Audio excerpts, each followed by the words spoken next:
અમદાવાદના નરેન્દ્ર મોદી સ્ટેડિયમમાં આજે બીએપીએસ સ્વામિનારાયણ સંસ્થા વધુ એક ઇતિહાસ રચવા જઈ રહી છે। ન ભૂતો ન ભવિષ્યથી કહેવાય એવો કાર્યકર સુવર્ણ મહોત્સવ યોજાશે। આજે સાંજના 5 થી 8:30 દરમિયાન યોજાનારા ઐતિહાસિક કાર્યક્રમમાં વડોદરાના 10,000, સુરતના 4,000, અમદાવાદ ગાંધીનગરના 30,000, રાજકોટના 2600 અને અન્ય રાજ્યો સહિત વિદેશથી 1 લાખ કાર્યકરો અમદાવાદ પહોંચી રહ્યા છે।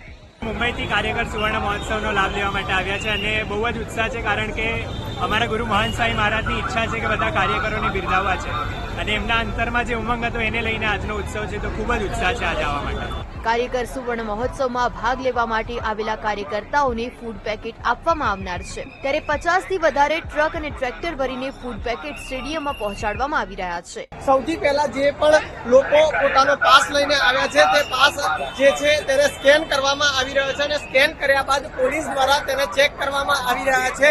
કોઈની પણ પાસે પાણીની બોટલ અથવા અન્ય કોઈ ચીજ વસ્તુઓ જેવો કે સામાન હોય તો તેને જે છે એ ત્યાં બહાર ઉતારી દેવામાં આવે છે અને તમામ જે લોકો જે છે તેને ચેક કર્યા બાદ જ અહીંયા પ્રવેશ આપવામાં આવી રહ્યો છે।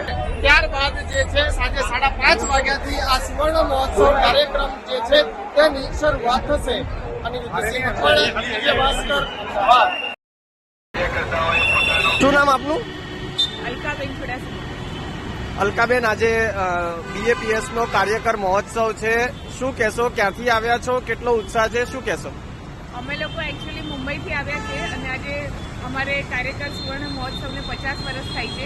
પ્રમુખ સ્વામી મહારાજે એમની સ્થાપના 72માં કરી હતી, 1972માં, અને આજે 2022 આમ જોવા જઈએ તો 2022માં 50 વર્ષ પૂરા થાય છે, પણ કોવિડના લીધે અમે આ વર્ષે કરીએ છીએ અને આજે પ્રમુખ સ્વામી મહારાજનો જન્મદિવસ પણ છે, તો શુભ અવસરે અમને બધાને કાર્યકર્તાઓને બિરદાવવાનું કાર્ય મહંત સ્વામી મહારાજે અમને ખૂબ સુંદર અવસર આપ્યો છે અને અમને લોકોને આજે આમાં આવવાનો મળ્યો છે।